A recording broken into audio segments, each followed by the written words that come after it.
Today's podcast is brought to you by Audible. Get a free audiobook download and 30-day free trial at audibletrial.com/spookshow. Then go over to morbidlybeautiful.com as we are now part of the Morbidly Beautiful Podcasting Network. It's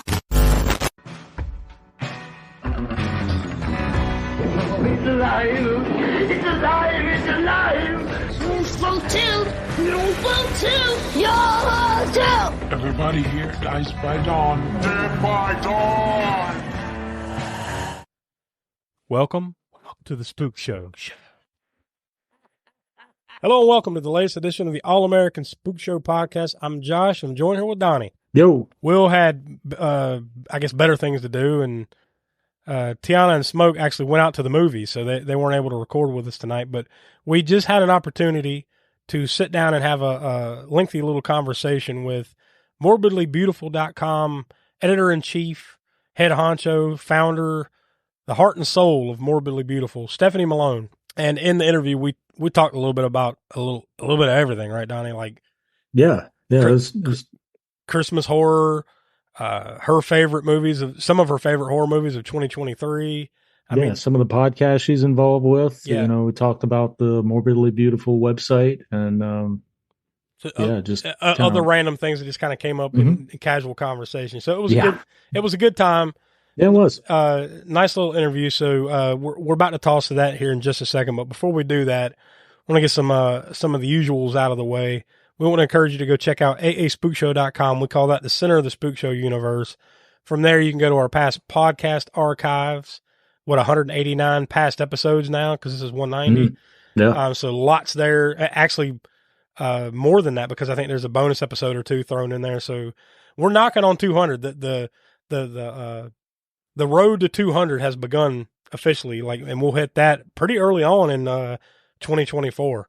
So you want to be on the lookout for that, because we're gonna have something special lined up for that. Oh yeah, that'll be fun. Maybe we just watch Street Trash again or something. Like, there's got to be something we've got to have something big up our sleeves for that one. But yeah, our past archives are there. Also, you can go to our YouTube channel from there, where every month we have Video Vortex, Grindhouse Gutter, Hammer Horror, In Order.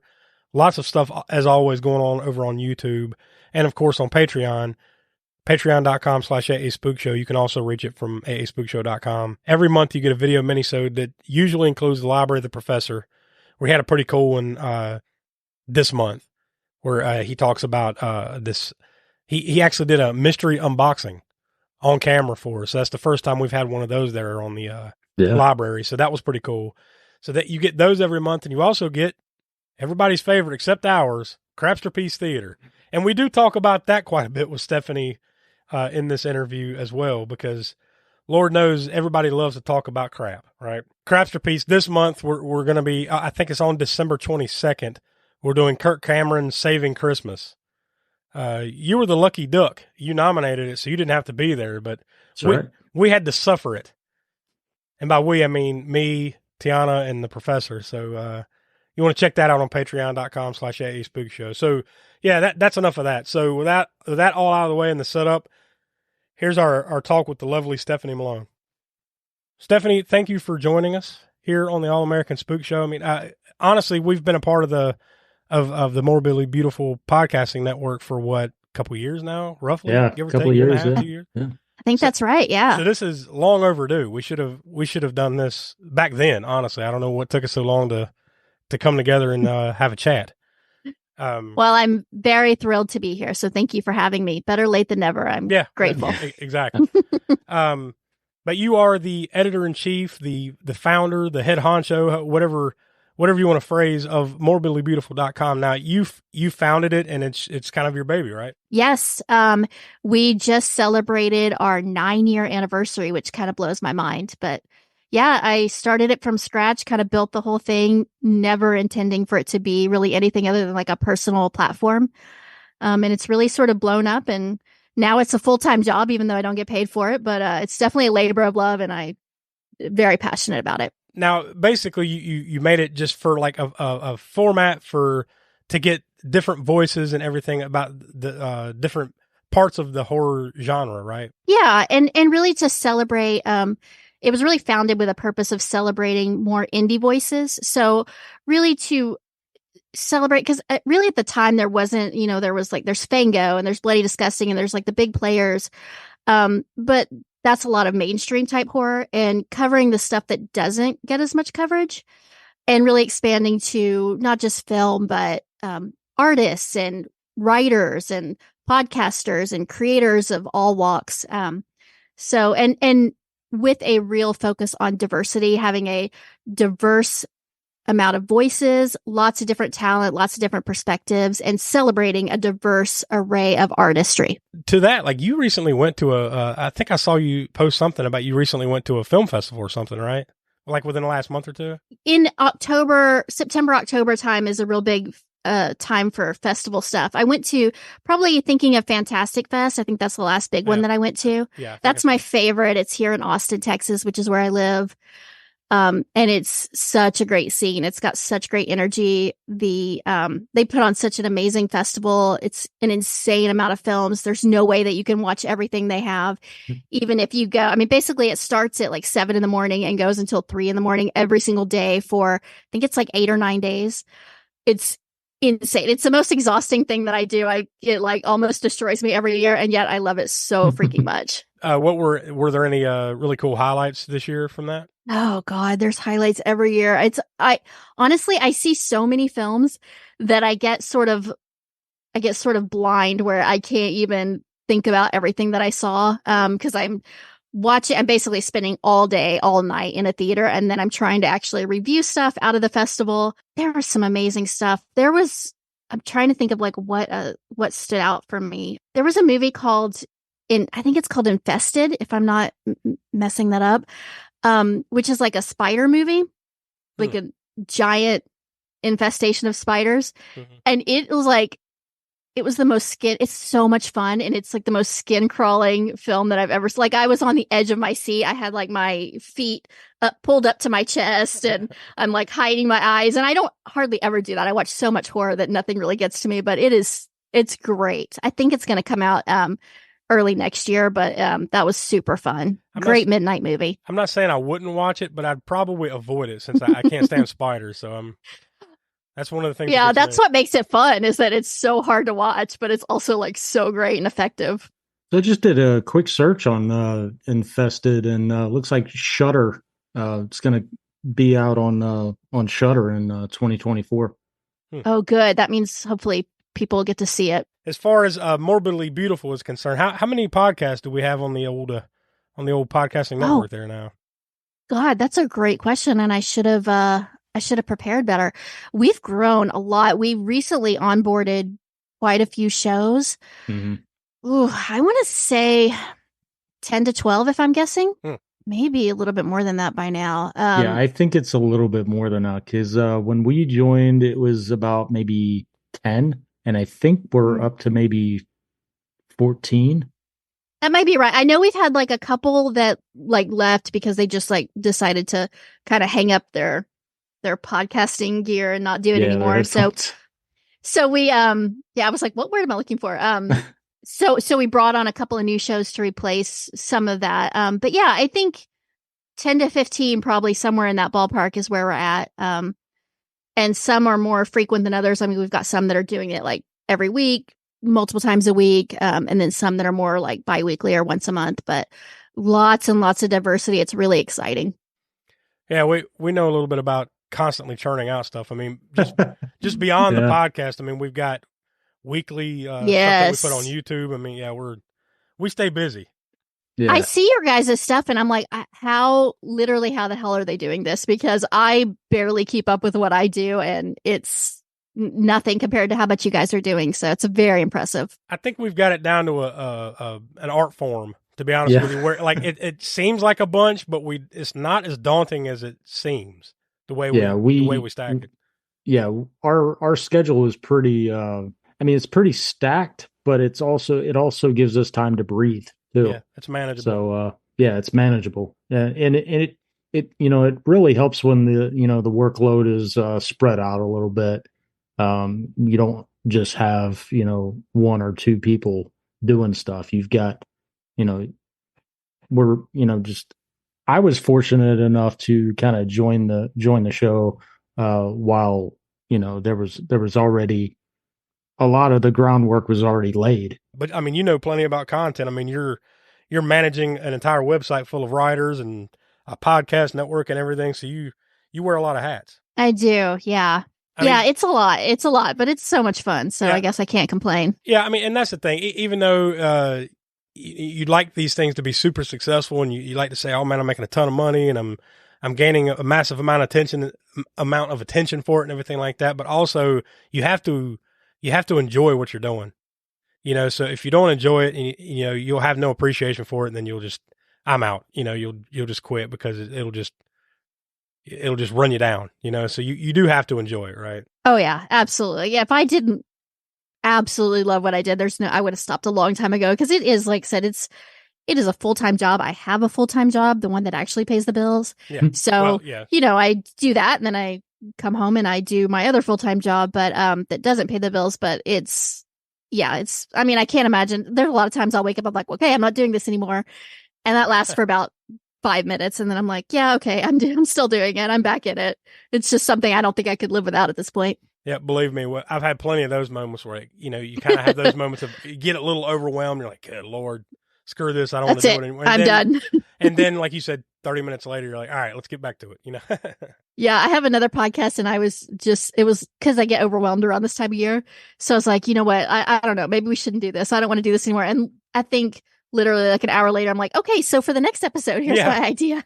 Yep. And my co-host was like, okay, great. I'm like, well, just get used to that. I'm going to be like this all the time, probably. Oh, trust me. We do that a lot too. We'll be like, God, man, look, we've got the podcast. We've got this series on YouTube, this series. You know what? Maybe we should calm down. And then we get an idea for another series. Mm-hmm. That's happened. Oh, we should be doing this. And then all of a sudden we're adding another one. Yeah, that's happened. We were just like, maybe we should, what's the term? Less is more. Yeah. Oh, yeah. And then we just throw another more is more. Chunk of wood in the fire, for no reason. Ideas are the worst, because once I've got a great idea, I've got to do it. Like, it's too good, even if I don't have time to do it. So, yeah, that's rough. There's probably some deep therapy sessions we need to go attend. Yeah, we should do a group therapy session. Yeah. Speaking of the podcast, which podcast are you actually a part of? Like, which ones do you co-host or host? So I do Cheer and Loathing, which is me and Casey, and basically the gist of that is that he hates everything and I love everything.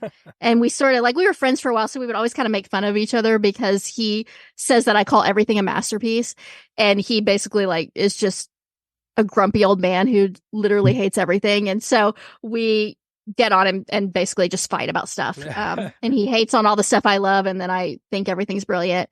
And then the one I just started is Untold Horrors, where we basically explore the depths of Tubi, and we just pick a theme, and then we randomly pick films that we've never even seen or heard of, that weren't on our radar at all, and we just give it a try to see if there's any good stuff in there.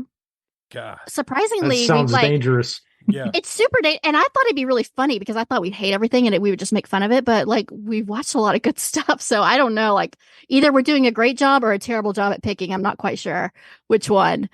But that's been really fun. That just started, and then I do the Guilty Pleasure show with two other amazing people. And we've had a couple of, you guys talk about ideas. We've spun off a couple of shows from that one. And the other one that we do, the other big one we do, is No Notes, which is a spinoff on it. And so Guilty Pleasures, we talk about, like, just like it sounds, guilty pleasures, things that are mostly kind of not that great, but really kind of fun. With No Notes, we talk about, each of us picks a film that we consider absolutely perfect, that we have no notes about. And we really just talk about why we think it's a masterpiece and how it sort of helps shape the cinephile that we became. And then, the other two people on the show kind of talk about whether they also agree and feel like it's a no notes film, or, and most of the time we do agree, because we're picking films that are pretty kind of brilliant, but we have disagreed a little bit on that. But it's super fun, because it's really just people who love movies talking about their love of movies. That one, the second one you were talking about, what was it called? Untold Horror? Untold Horrors. Yeah, that's the Tubi one. That sounds that sounds really similar to our Craps for Peace Theater. But yes, in the sense that, like, this should be funny, but then when you watch it, you're like, God, this is not funny at all. Yeah. The joke is on us. Jesus, what the hell? And then you said you actually find stuff that's halfway decent. We haven't done that yet. We found maybe, maybe actually, a couple, not many. I think we found maybe two. On that one, do people is that the one where people recommend and tell you what to watch? Yeah, well, we put up a poll. Okay. We put up a poll every month on our socials and various on Patreon and everything, and then we all nominate a movie. We each pick a movie. We don't tell the public who's picking what, right? We just nominate the movie, and then people vote. They land on a movie. Then the premise is whoever nominated that particular movie doesn't have to be there to watch it. Yeah. So the motivation on our end is to pick the shittiest movie we can. So they all have to be subjected to it. And we just, and then I just get to sit back and laugh, That's amazing. So, and I think am I right? In the worst one that you've ever seen was Scary Movie, the worst movie that you got? Not Scary Movie. What was it? Epic movie? No, Disaster movie? Disaster movie. I think it was one of those. That was really bad. That one keeps coming up because I didn't have to watch it and they did. So that one always comes up. But no, I still think Cats from a few years ago. Cats was bad. That's just bad. Cats was bad. But I also nominated that and I didn't have to be there. Cats and actually I don't know, kind of fun, I think. If you're gonna, it's fun to hate on. I think. No. Yeah. No, there was actually. You want to, Josh? You want to tell her what was the most recent one that won the poll? I'm blanking on what it was. Oh, I can. Leonard Part 6 was last month. Yeah, but this month, it's go ahead. Kirk Cameron's Saving Christmas. No, not Kirk Cameron. I had already forgot because fuck that movie. But yeah, that was. That was pretty bad. Has that one aired yet? Or no, it will air. That'll be on because that's the other thing too. These are all on our Patreon, so it only comes out once a month. But it's right before Christmas. I can't wait. I gotta hear that one. We let that turd loose, but yeah, that was bad. We've been on quite a run, honestly. Like we haven't had a good one. And what I mean by good is like tolerable. We haven't even had a tolerable one in a while. So yeah, it's been pretty bad. But yeah, I think the last, let's see, the last one that we had that was tolerable was No Holds Barred. Yeah, and that was like the beginning. That was over a year and a half ago. Yeah, I don't know. Troll 2. That's fun. Yeah, Troll 2 is fun. Yeah. I mean, it sucks, but it's fun. Of course, you can have fun with that. So I guess another one of the things that we wanted to talk about since, first off, since we're right here at Christmas time, Christmas horror.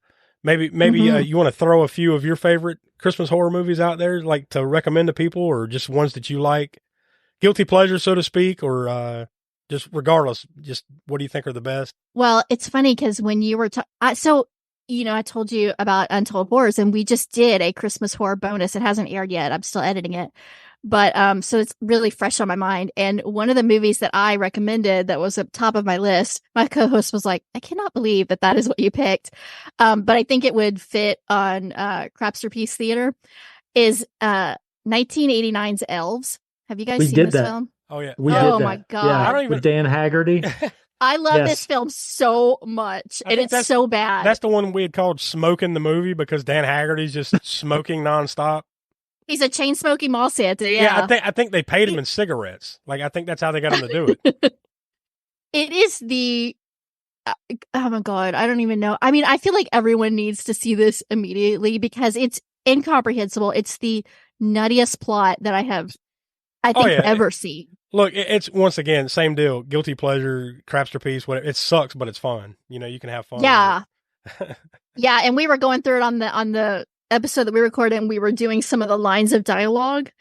I don't know if you guys hit any of that in your episode, but the dialogue in this film is so absolutely banana pancakes. Oh yeah.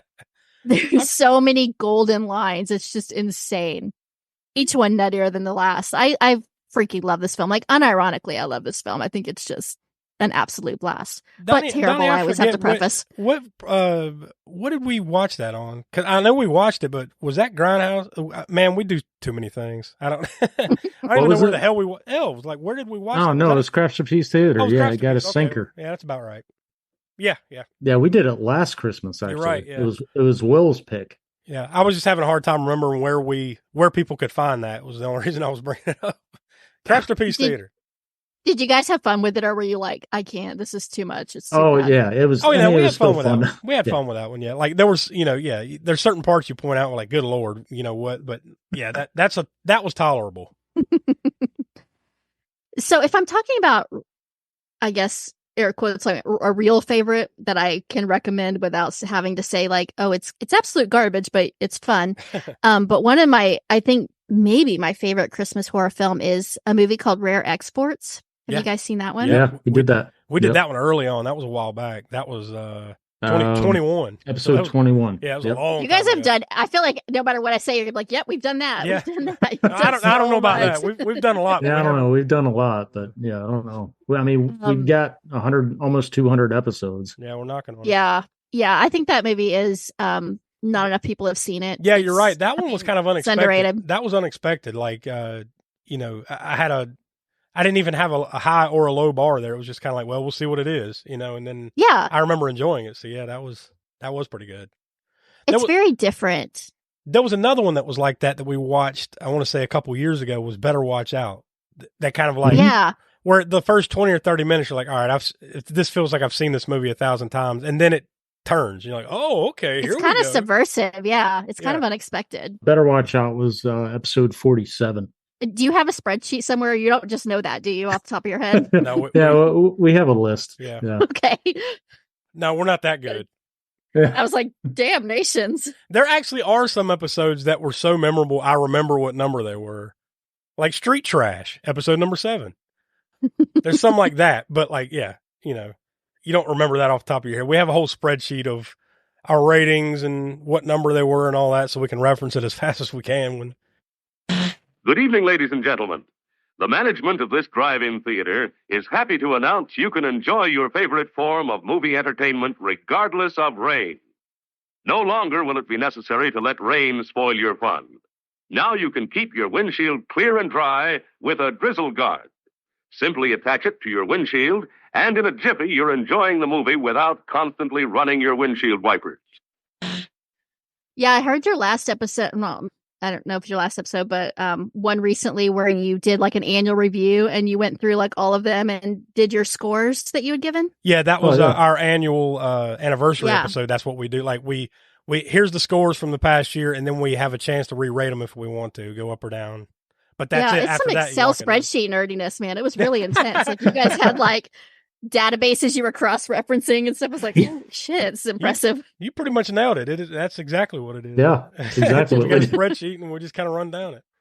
Very organized. But that gives us, like I said, that's that one time we have to change it. So, we always want to make sure we've got it all lined up. And if there is going to be a debate, that's the chance we have every year. But after that, that's it. You can't change it. There were a couple. Most of them I was like, yeah, but there were a couple I was like, oh, this one's hurting a little bit. I think when you got into, if I remember correctly, like The Witch, I think I was a little sad about. Maybe a couple of other like art house ones where I was like, no. I think for us that it's kind of those type of movies are divisive. Like there's a couple of us that really like those kind of movies, and then there's one or two of us that don't necessarily like this other guy over there that's on this thing. He's one of those that doesn't really like those quite as much. Now, okay, I did look at the ratings for The Witch. The consensus rating was 3.9 out of 5, so that's still pretty good. Yeah, still pretty good. So yeah, I struggle with period horror, but I still gave The Witch 3 3/4. Yeah, I can't remember. There was something that was said that I was like, oh, it's like a knife through my heart because I'm such a like A24 nerd. And it may have been me. Yeah, it may have been me. I don't know. Willie's like that too. Like he doesn't really like that stuff as much. So like, yeah, he'll tend to be like, he'll come out of nowhere sometimes too with like, we're like, oh yeah, 3 stars, 4 stars, 1.5. What? And then Smoke did that with us too recently. What was that, Donnie, that we just did where he had a really low one just out of, it was the Purge election year. Yeah. He had he goes through like this whole 2 or 3 minute soliloquy about here are the good things about it, basically. Like there's this and there's this and this. I mean, he keeps going on and on. And then like, all right, what's your rating? 1/4 of a star. And we're just like, whoa, what? Yeah. Yeah. We all rated it, you know, at least a 2. Yeah, I think the something like highest that, yeah. was 2.5. It's not like we were all loving it, but then he comes in Yeah. like, yeah, this is like the worst thing he's ever seen. I'm like, whoa, what? You know, Man, we've seen a lot of bad stuff. it was a left hook. We've seen a lot of good stuff and a lot of bad stuff, but you know, we try to mix it up with like, you know, we have our patterns of old and new, you know, so we can kind of go back and forth. We don't do as much like brand new type stuff, you know, like, I mean, you probably go see everything every chance you get. Like, we don't get the chance to do that as much as I would like to see the newest stuff like right away. So that's one thing that I think we kind of want to work on. But I think the last new episode that we did was Exorcist Believer, and that was typically we try to turn those around. You know, if it comes out on a Friday, we'll try to record it by Sunday. Yeah, because all of our episodes come out on Monday, so we'll try. You know, every once in a while to kind of flip them around fast, and then you get one like Exorcist Believer that makes you regret that you did that. You know? That's a polarizing one for sure. Yeah. Or you just not polarizing and you just all hated it. That one, I think we were kind of, for the most part, I think we were all kind of like, yeah, that wasn't very good, but you know, varying degree. I think, let me see. Overall, we gave it 1.6 stars. So yeah. Yeah, I defended that one. I'm one of those people who. And yeah, I saw your article. Actually, I was just because I was like, man, I can't, you know. But no, like I get it. You know, there's like you said, it's polarizing. Yeah. And look, to me, as far as podcasting is concerned, those are the kind of movies you like to do too, because they are. You know, because you can get a different type of conversation. It's not like when we watch The Thing, that's more of like, everybody loves this. Let's just talk about gush and how much we love it. Whereas you do something like that, that's a more interesting conversation to me. Yeah, it is. Those movies are fun to fight about a little bit. Yeah. So on that point, I guess it's a good time to ask this question. What are your, you know, just off the top of your head and not asking for an official list or anything, maybe your top 3 to 5 horror movies of 2023, since like our January 1st episode is going to be our 2023 year in reviews. That's where we kind of, you know, not necessarily star ratings, but these are the ones that we really loved. And we suggest you go check these out. So maybe you got 3 to 5 or so that you want to throw out there as your favorite of the year. Jeez. I'm trying to, this is where it gets hard for me because I've seen so much. So my head gets clouded. I'm like, what the hell came out this year? What have I seen? So obviously, well, I think this is going to be an obvious one, but Talk to Me. I did see that at a film fest. That was one I saw at Fantastic Fest before it came out. And I was like, holy shit, people are going to lose their minds for this. And then it came out and they did lose their minds, and that made me feel really good. But I loved that. There is another one that I saw at a festival that I don't think is getting enough love, called It Lives Inside. Mm-hmm. And it's pretty phenomenal. Again, these are going to lean more heavy into the sort of art housey vibes. But if you do like that kind of horror, both of those are one I think is one's A24 and one's Neon. So they're both kind of artsy horror, but both phenomenal. I really love Saw X. I thought that was, I love that franchise. I thought that was a great return to form for that franchise. One of the recent ones that I saw, I don't know if this is going to count. This isn't probably going to count as horror, but Dream Scenario with Nicolas Cage, who was like my favorite person of all time, is really, really good. I loved that movie. Yeah, that looks like a trip.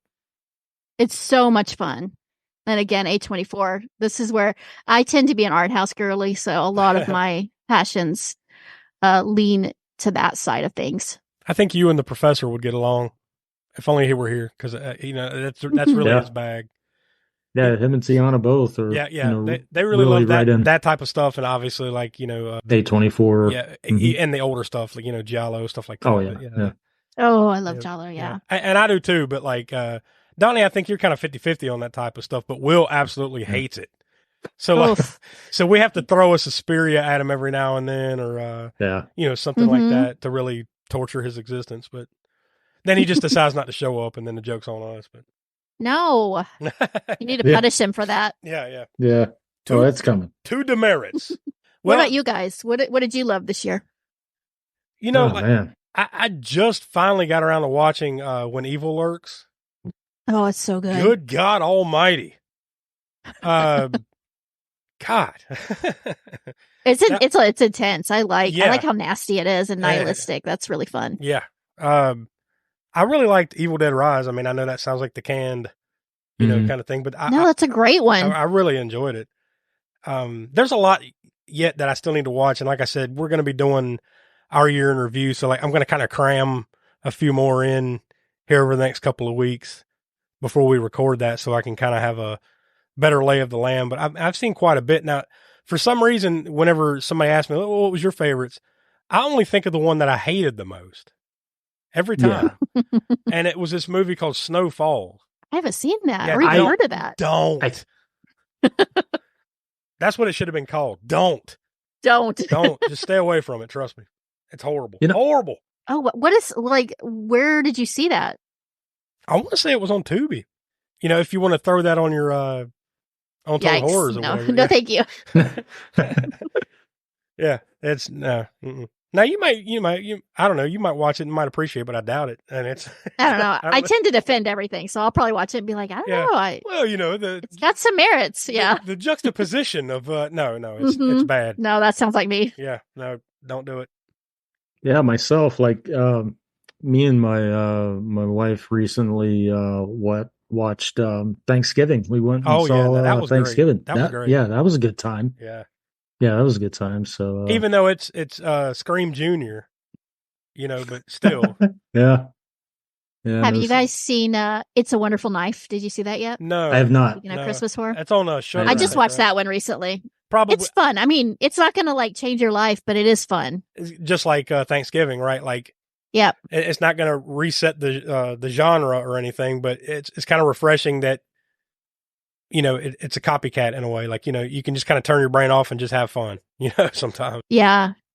Catherine Isabel's in that one, and I love her so much. I don't know if you know who she is, but Was she Ginger in- Snaps and Oh, Mm. American Mary. I was just Yeah, about to like that's say, her. that's probably another one that you'll defend that we kind of you might want to go. No. No, You might wanna you don't go- like Ginger Snaps? You might not. You might want to skip that episode. God. Oh my Yeah. God. I'm listening immediately, and then we're going to fight about it. Yeah, you How guys, do you not like Ginger Snaps? you guys are off the podcasting network. You're fired. Yeah. Oh Yeah. my God. Yeah, Damn it. let me see what we gave old Ginger No. Snaps. I'm trying to find. I'm trying Pretty to sure find that what was even- for Summer of the Wolf. Yeah, episode we gave it a 67. consensus score of 2.2. Yeah. Now, was this before you had a woman on the show? Yes. This was definitely before we had a woman. Yeah. This was a Yeah. long time ago. Yeah. 2 years You might ago, need to. I think you should revisit it. I don't remember. Like, we might have asked her or something, and I think she said she liked it. So yeah, at some point, maybe that we can revisit it and get her 2 cents on it. Yeah, It we is used very to do feminist horror. So Yeah, we used to do Spook Show Rewind, which we haven't really done. you What- should. We don't need any more ideas right now. But look, No, we got some. this has to happen. This isn't an idea. This is happening. Yeah. Well, we will. We'll get around to it in one form or another. Well, was there anything else you wanted to talk about or throw at the public there before we let you go? No, I'll throw one more thing out since this is a Christmas horror kind of episode. I saw John Woo's Silent Night. I don't know if you've heard of that, but it's his first like American film in like 20 years. And it's completely dialogue. Well, it's almost about 99% dialogue free. And it's basically billed as a silent John Wick. It's brilliant, but I do want to tell people that I went in thinking that it was going to be really fun. Like it was going to be John Wick kind of fun. Mm-hmm. And it's really heavy. Like it's really like, it's really sort of somber and it's all about like grief and, it's very dramatic and it made me feel really terrible. But I think it's great, but it's not like a feel good movie at all. Everything but it you was just fun said to see him. really sold the hell out of it. You must be on their PR. I know, team. right? I'm really like, well, I mean, I don't know. We talked about how sometimes it's really fun to watch something that's very like nihilistic and Yeah. just makes you feel terrible. Yeah, this one does not give you the Christmas spirit at all, but it is like completely badass and beautifully choreographed and amazingly shot and all of that. So well, if nothing else, it's worth seeing. It sounds interesting, just like you said, what Silent John Wick. That's enough right there to at least get me in the door. Right. Yeah, it's and it's like one of those that if you can see in the theater, it's so much better, but I know that not everybody can, but I know the current buzz is kind of right now. It sounds like it's on Godzilla -1, right? Have you had a chance to see that? I'm going this weekend to see that one, Okay. and that's like my most anticipated of the year. So, Matter of fact, I think as we speak, that's the reason that the professor and Tiana couldn't be on here, because I think they were going to go see Godzilla -1 tonight. So that's a good excuse. Yeah. I'm a big Godzilla girl. I love Godzilla, and but definitely like I want to see Japanese Godzilla. It's so much better than American Godzilla. So I'm very excited. Yeah, that's one I want to check out for sure. Well, I guess that's it. So how can people find you out there if they want to track down your wares? Yeah. So obviously morbidlybeautiful.com. We add content every single day, usually multiple content pieces a day. I am most active on Instagram. My handle is not anything that you would expect. So it's SR Greenhaw is my handle. And I'm pretty, like I said, that's like, I'm always posting there. I'm not really, I hate Facebook. Twitter has become super annoying, so I'm not on that very much, but mostly Instagram for sure. And then obviously Morbidly Beautiful is on all the socials, and we post pretty regularly. So and then just on the podcast network, you can find several of the shows that I'm on, so you can check me out there and message me and say hello and give me suggestions or anything you want to do. Awesome. Well, we appreciate you for coming on, and hopefully we can make this a regular checkup every now and then. You can come on and tell us about your latest adventures and recommendations. And I'd love that. Yeah, sounds good. Awesome. Thank you so much. Yep. All right. Well, there you go. That was our interview with Stephanie. That was a lot of fun. And like we said there at the end, like we definitely want her to be a more regular guest. That was a lot of fun, and hopefully we can have her on every few months or so and kind of get her latest goings ons with, because she's constantly reviewing new stuff, going to film festivals.